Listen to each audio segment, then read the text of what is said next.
Addiction affects everybody. It is affecting professionals, it's affecting young people, old people. There are school teachers, there are nurses, there are doctors, moms and dads, the people in your PTA, and they're just like you and me. And you don't know if you're predisposed to addiction. You don't know if you're genetically made up for that until it happens to you. The person that's really successful, that gets the most out of the recovery, is dealing with their baggage.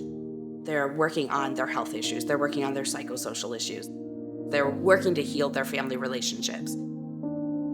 And all of those things combined, the medication, the meetings, the therapy, the mental health work, all of that hard work combined helps that person to enter into recovery and to sustain their recovery.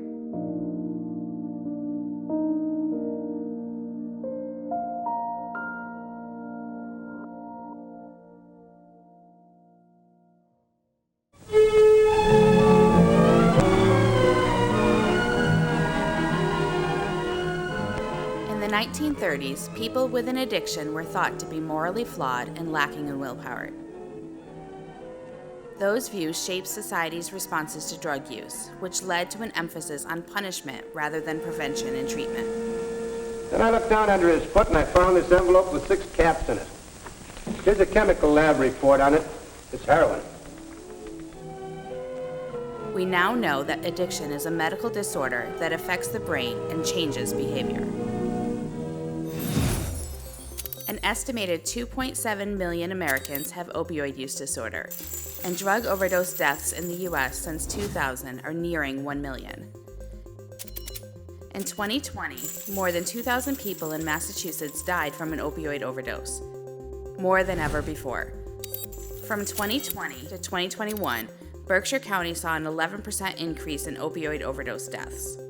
This public health crisis continues to evolve rapidly and overlaps with other significant public health challenges, including untreated chronic pain and mental illness. The HEAL initiative brings together scientists, community members, the private sector, and multiple levels of government, all focused on helping to end addiction long-term.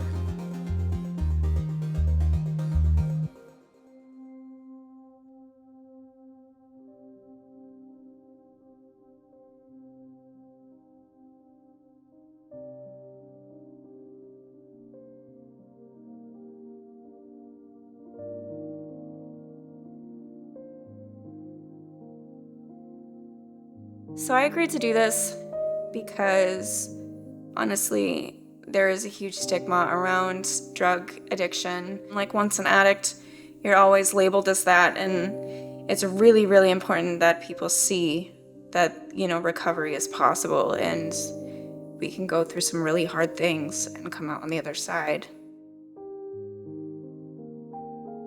I had a brother that I grew up with. He got murdered here in North Adams in 2008.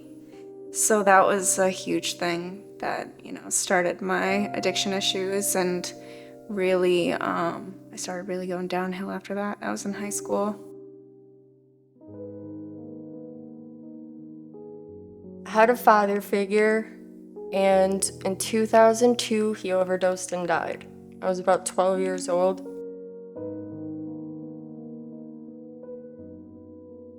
That's kind of what triggered everything. In my head, I thought, well, drugs must be better because he chose those over me.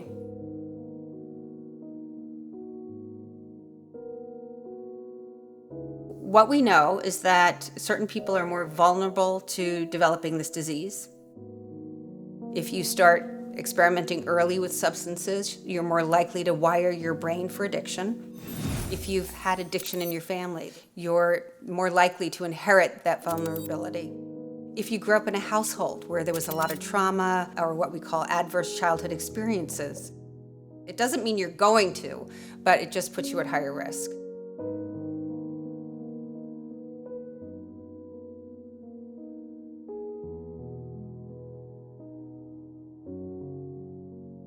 It was a long time before I was diagnosed with the problems I have.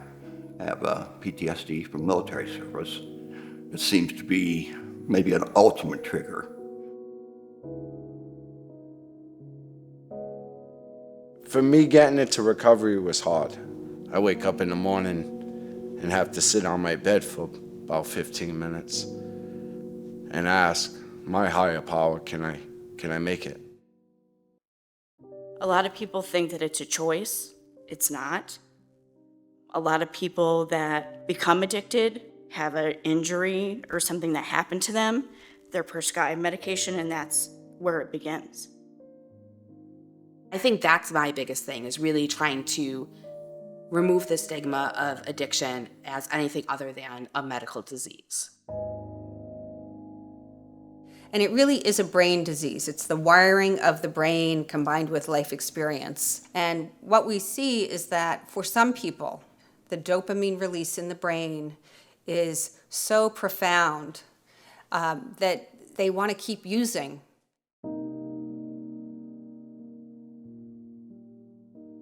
Me as an addict, I needed any excuse to use. Next thing you know, you're hiding from everybody. You know, I can't function right. I can't even wake up to feed my children, you know, that was sad. But as time went by, you know, like I started making decisions for my family, you know, like not just being selfish. So I openly let them know, okay, this is what's going on. I need help. I lost everything. I ended up losing my car. And then like a week after, I was homeless. Drinking pushed me to a suicidal feeling. It didn't help me. It made me want to leave this world. It just spiraled out of control. I went through foster care. I went through juvenile court. I was on probation. Many people have what's called a co-occurring disorder. So they may have an untreated depression or terrible insomnia. PTSD had never come into the picture until I got it with the VA, with their medical system. Up until then, all of this was just, marking time that ultimately would fail because you're not treating the underlying condition. You're treating the symptoms of it. The symptoms are using the underlying condition as a mental illness involved with that. No one sets out, I want to become an addict. They're emotionally hurt or they're traumatized. They need help. I had to crawl out from where I was. All of us did. I consider us warriors because we battle a fight that nobody else has. Nobody will understand our struggles. They don't want to wake up every day sick and sweating and crying because they lost their house. They can't pay their phone because they're sick. Be supportive. When you see somebody on the street and you know that they're struggling, offer them help. Guide them to where they can go to get help. There's somebody. And they just need guidance to be that person. You have to try to keep that person alive until they're ready to stay alive themselves. Just do what you can. Just meet people where they're at. When the person's ready, they're ready. You can't force them, but you can help open their eyes. They need just that one person to not say, ew, get away from me. Being nice to one addict, you could save their life. They're still your mom, they're still your sister, they're still your husband, and you need to support them and help them find their way, and yet at the same time recognize that until they're ready, you can only bring them so far.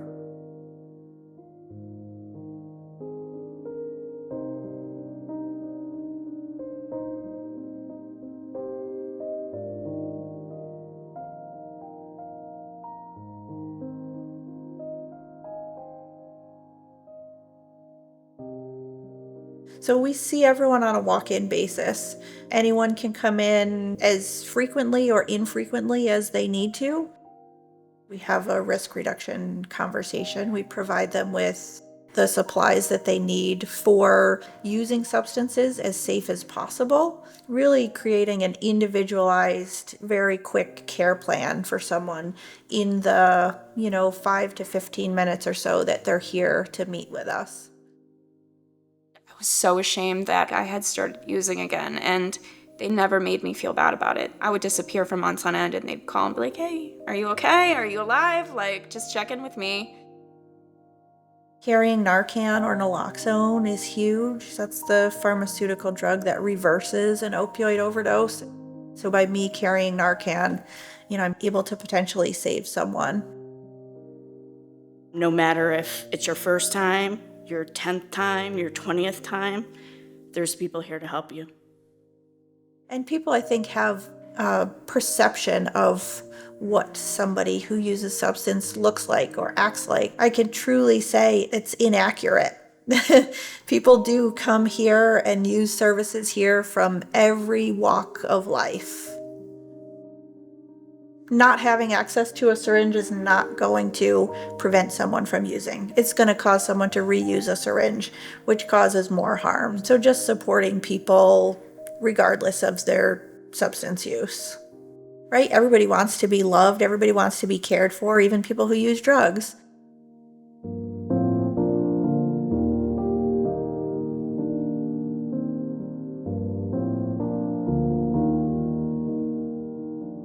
People that are sick like that don't want to hurt people, but they don't know anything but to feed that addiction. And that's number one, no matter what.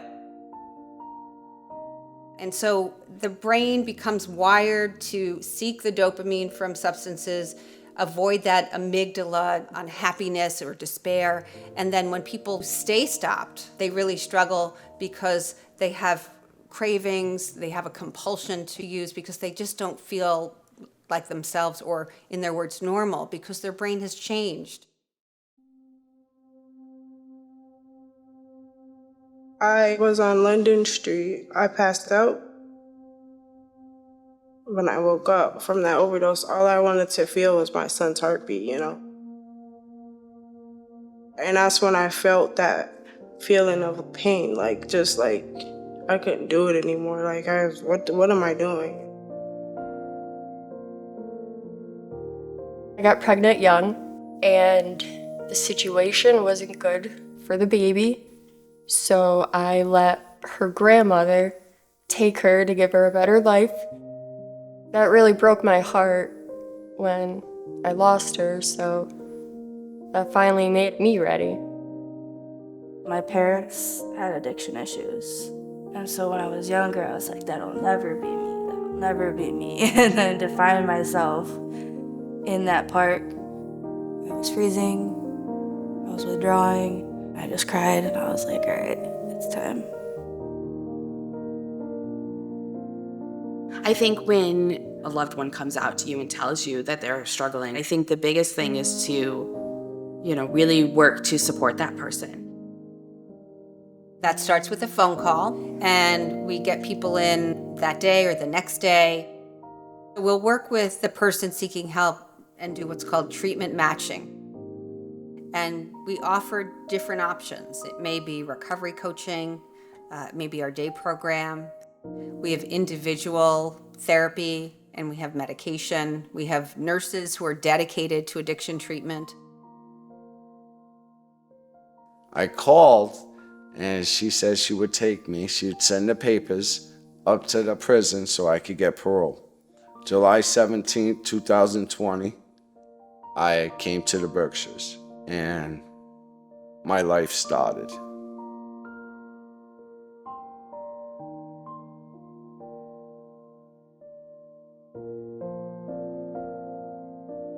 When I was going through the withdrawals in those first 48 hours, the only thing I could do was reach inside myself and tell myself that you have what it takes to get through this.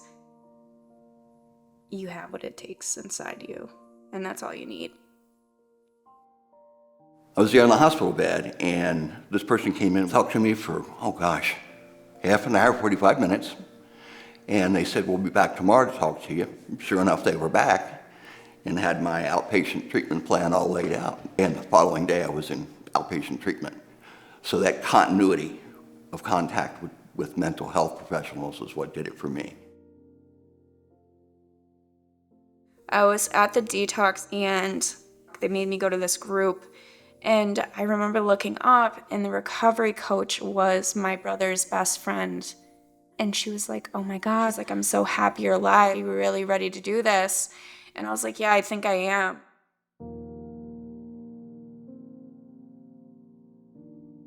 So treatment for opioid use disorder should never be cookie cutter. Each person is unique, and each person also has a feeling for what he or she might want.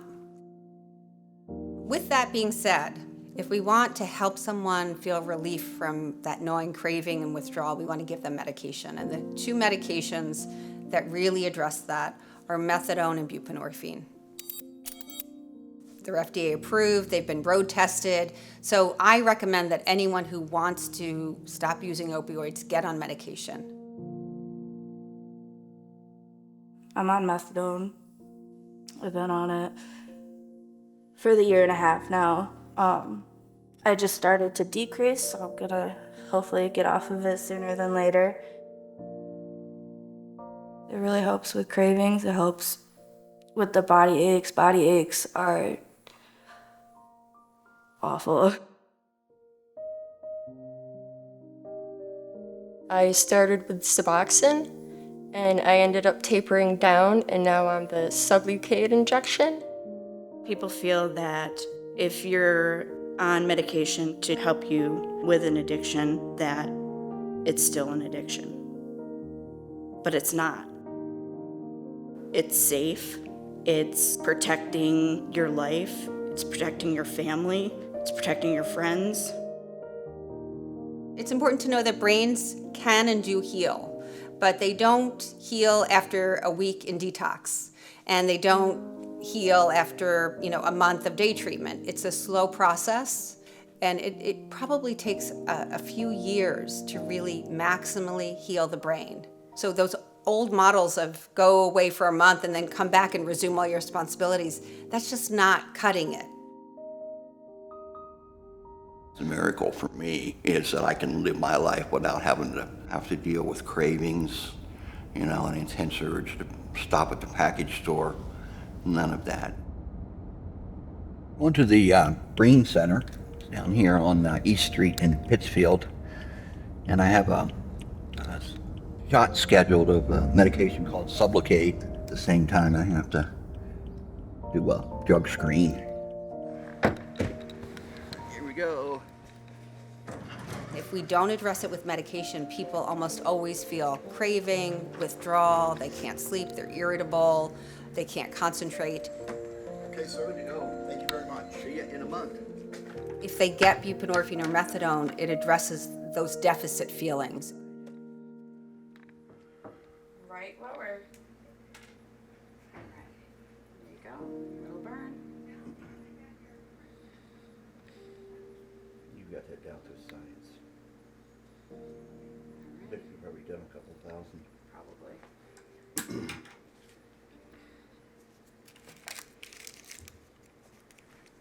Doing all right? Yeah. Okay. Okay. You're all set. Here you go. So it blocks the receptors for them wanting to use opiates. And if they use opiates, they're not going to get the high that they would get. And throughout the month, it keeps them stable.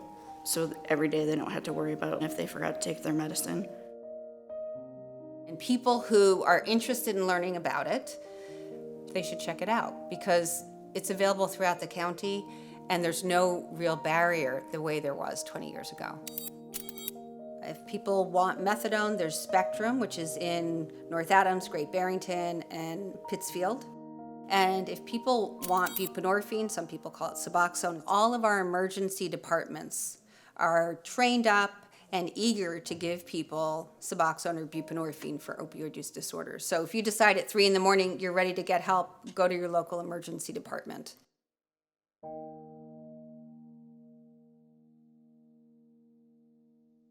Recovery for me is, I guess, it's a hard thing for me right now. Don't get me wrong, I'm doing awesome, but it's a hard thing every day. But we're gonna get through it. I feel it.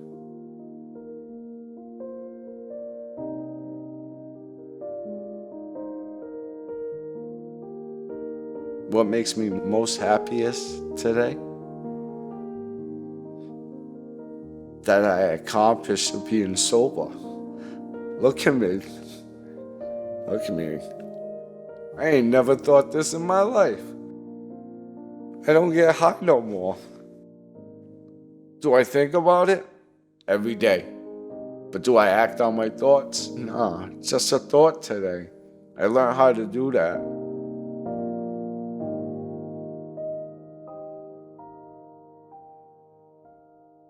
We save a lot of lives if you're open-minded to it and helping people, that we can do great things.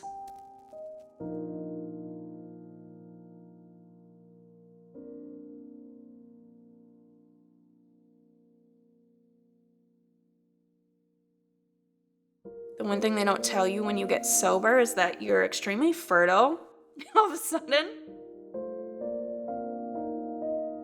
Found out I was pregnant. Thankfully, it was with a person that was just as excited as I am. You know, I get to break all these generational curses and raise my daughter differently.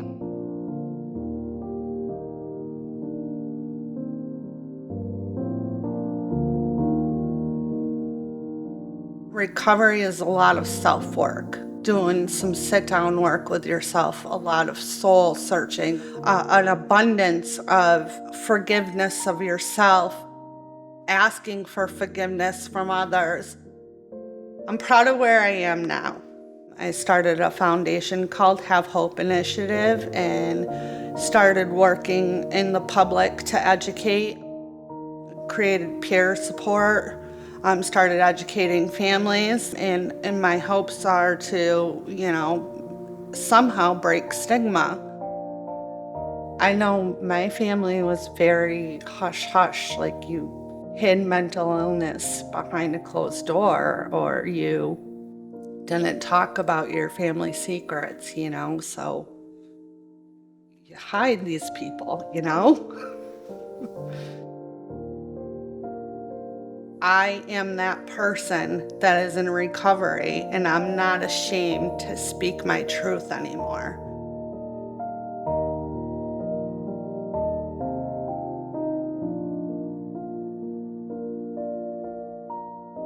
Well, that first few months, it feels like it's not worth it. You still have to mend everything that you ruined, and it takes time. You have to face yourself, which you've been hiding from forever.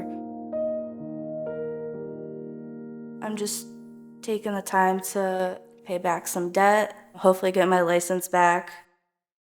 We'll get there though. We'll get there. My youngest, 5 months, he is he's like my miracle baby. His name's Xander. He's named after Alexander the Great, the warrior. Just to describe how he felt when I was using.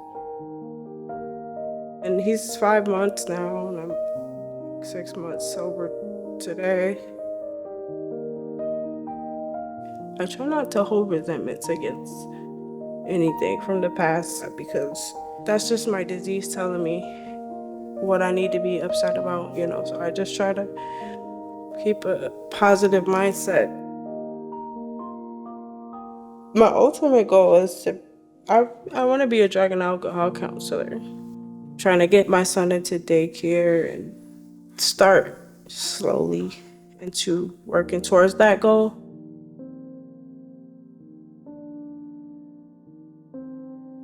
Now that I'm sober, I can go over for dinners. It's really nice. And hopefully when she gets older, we can build an even more solid relationship on her terms.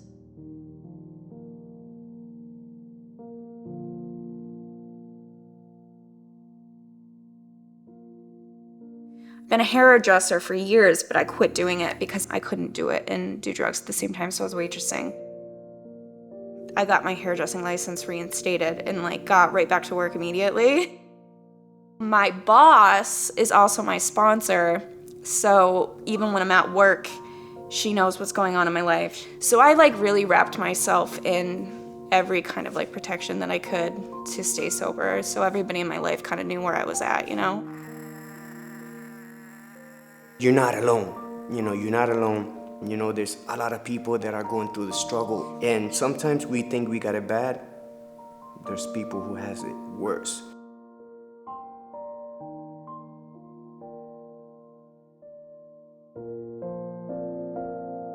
I'm currently in the process of becoming a recovery coach, so I really want to put my story out there and just be able to help someone.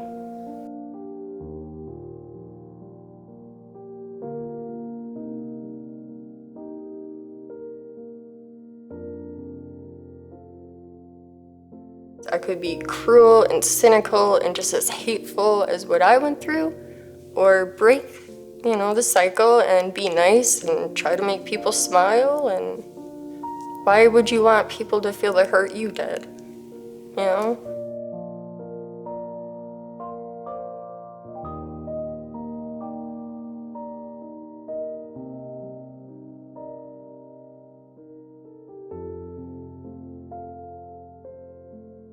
When I was growing up, there was no help. Today, there's programs everywhere. There's people that'll help. You just have to reach out. Just put your hand out. Somebody will grab it and walk with you. Because they walked with me and they still walk with me. I didn't know how much I was being needed in this life.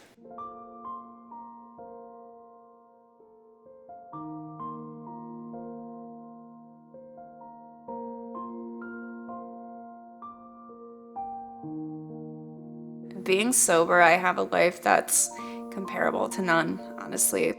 I wake up every day and I love myself, and that's the most important thing. I wake up every day and I know that inside my house it's safe. To wake up and feel safe is like huge. It's not gonna be easy from one day to the other, but just hang on, you know, hang on. Things will get better. People will come along. You'll start seeing yourself more alive, you know, like you start shining, you know. September 18th, 2021, I got married. And ever since then, everything's been the way I want it. Perfect. You have no idea how good you are gonna feel when people are gonna trust you and they're gonna be able to depend on you again, and friends and family feel safe having you around, and you can make something of yourself. You just gotta really believe and want it. I felt love again. Do whatever you have to do to find somebody, someplace, somehow to get treatment.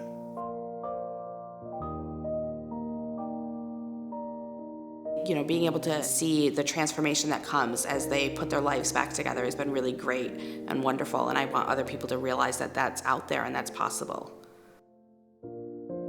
These friendships that I've found in the rooms and in sobriety, they mean so much to me. Like, even on the days where I don't feel like being sober, all I have to do is like, hey, what are you doing? And, you know, they're my reason.